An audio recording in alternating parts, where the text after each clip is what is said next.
So it's that time again, and we are going to recap round 3 of the PU tournament. We've got some great competitors left, leading to some really good battles, so it was a pleasure to watch them this week. It really was.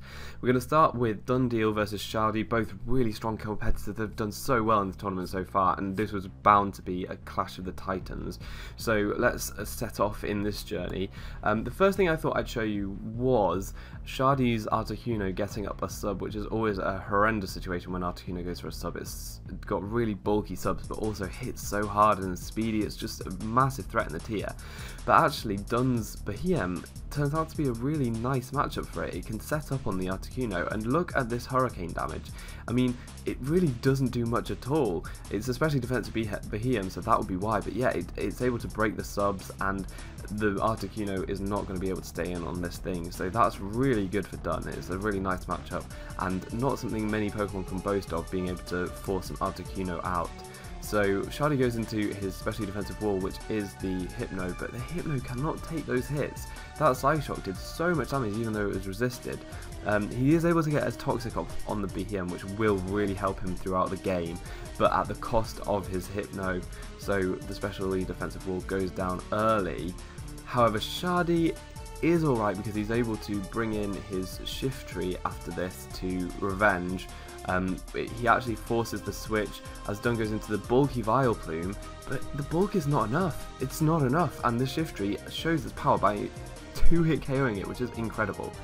Next thing I thought I'd show is just a bear dropping from the sky and ice punching a Gramble to death. And then, so much respect for using Bear Tick, that's so cool. Then, this was really interesting as well. He's got the, Dun's got the specially defensive Rapidash, which again is a really nice thing to take on Articunos, which, as I keep saying, are a massive threat in the tier.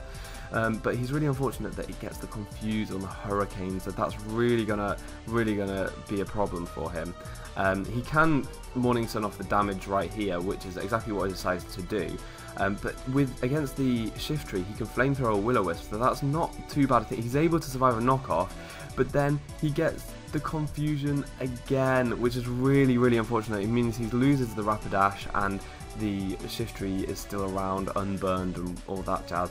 Anyways, Articuno was a problem after losing his Rapidash and Behem getting Toxic, until Dun remembered that actually Relicanth resists both of Articuno's stabs as long as it doesn't have Freeze Dry, so it can come in and then threaten it with the big Head Smash. So he's able to take down the Articuno eventually, but at quite a big cost to his team really, mainly due to that confusion. And the end of the battle comes at the hands of Vigoroth, which again is a massive threat in this tier, really underrated as well I think. After some bulk ups, it's so hard to deal with, especially with the Taunt being able to shut down Will-O-Wispers and Toxicas, so you can see it taking down a Relicanth, which is just unheard of with physical attackers. And then all that's left is for Persian to hope for a crit, but it doesn't come. And one Body Slam will mean that Shardy seals his place in the semi-finals for this bracket, so Dundeel is knocked out, but that was a really great battle. It's well done guys, both of you should not be ashamed, you've done so well in this tournament. Okay, so the next battle is going to be the Don Fanatic versus Sacred Fire Negro, another really good battle. First thing I'm going to show here is the really unfortunate matchup for Don Fanatic, but actually he uses this to his advantage, gets in the Trace Porygon, tracing that Water Absorb and being able to get the immunity off to the Scald. But then another great counterplay as the Porygon goes for the T-Wave, going into the throw and being able to get the Guts on Sacred Fire Negro's part, which is incredible. He goes for the knockoff, which is a great play because it hits the whole team reasonably well, able to get rid of the item because getting rid of a Violite on Porygon would have been amazing. And now he goes for the Circle Throw, and thus commences pretty much half of the battle, which I've sped up, where Throw just doesn't die. It's stupid. This thing is way too bulky. He could just keep Circle Throwing and keep Circle Throwing, and he doesn't die. All that Don Fanatic can do is hope for a favourable matchup. But you can see here that the Magmar comes in and it cannot do enough damage, even with Psychic, even with Overheat, it's not enough, and that goes down. But now he's able to bring in Captain Bravebird and go for the Brave Bird to take it out. Now we're going to see Porygon just bulking out this Rotom, and is taking the Blizzards really darn well. He predicted the switch there, which was not unreasonable because he's taking the Blizzard so well. This is not a great matchup for Sacred Fire Negro, as he's able just to stall him out with the Tri-Attacks and the Recover, but he gets frozen just as he was going for the recover, so that's pretty annoying, because Porygon is now not going to be able to wall the Rotom. In fact, the Mantine is going to come in and air slash that to death, although he does live on 1 HP, but it doesn't matter, he still doesn't unfreeze. That was really unfortunate for the Don Fanatic.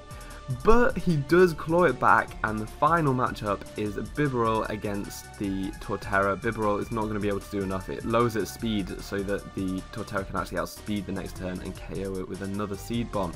So that will be the end of that matchup. Again, really great battle. You've both done really well to get this far, so well done.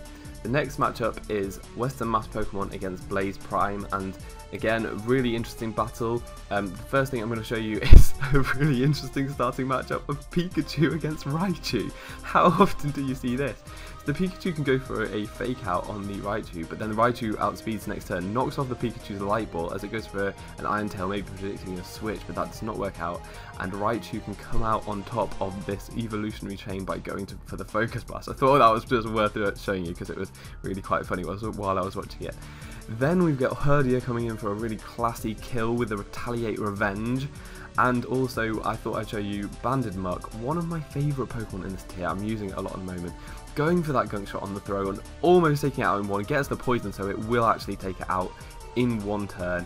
That is something very few Pokemon can boast of. Only Dodrio can really say that it can do that as well. It's just so good. I love this. I love Banded Muck so much. And it takes out the Bahia the following turn.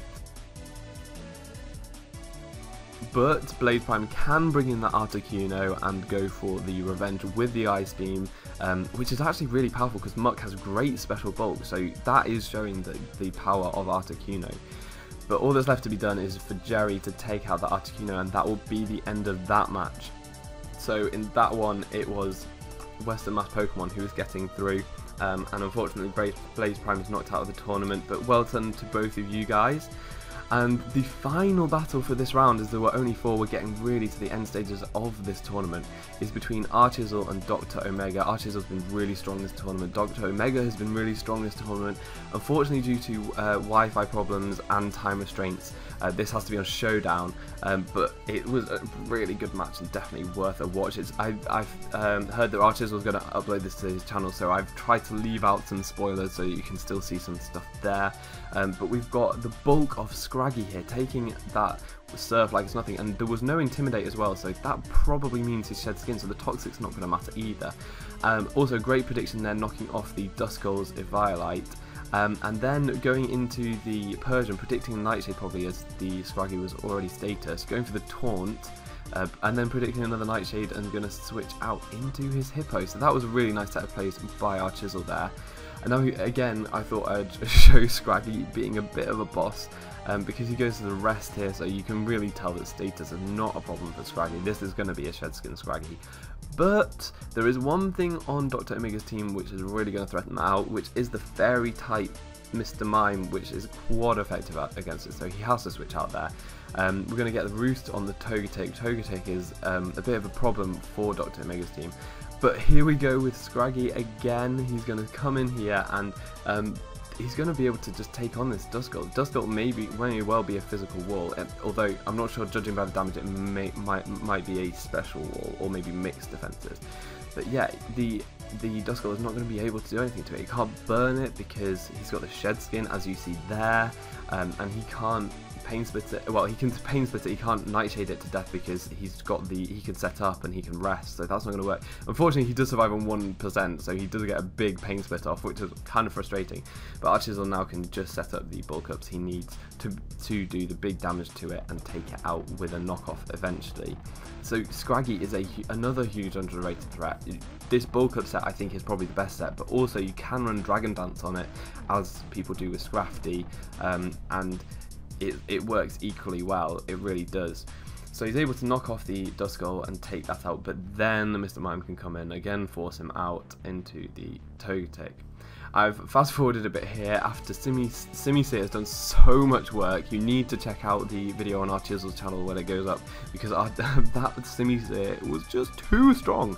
And now you're going to see two behemoths of special defense going off against each other, and actually the Stunfisk wins, which is, I found that quite surprising. Anyway, Simise is able to take out the opposing Walrein, and then all that's left is for Togetic to clean up with the Dazzling Gleam there, and also just a bit of stalling against the Stunfisk.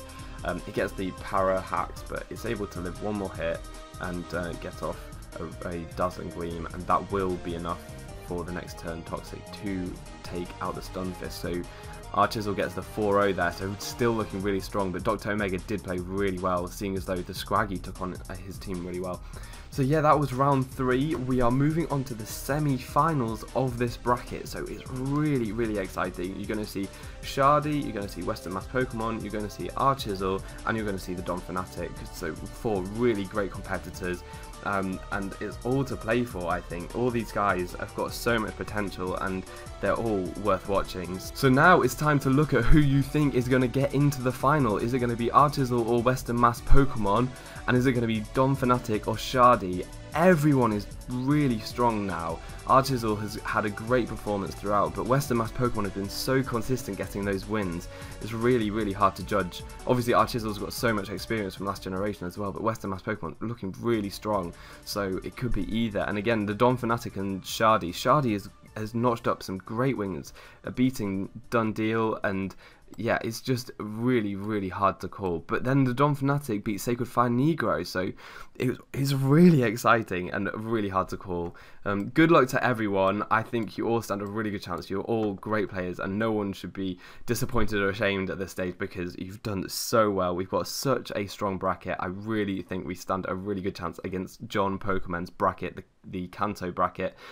He's got a really strong bracket too, but I think we have the power. I think we can do this. So think who you think is going to be in the finals next week. Keep an eye out for that update, and check out the Kanto brackets update as well. I'll link that in the description. Other than that, I've been Fufu, you've been awesome, and hopefully see you next time. Bye.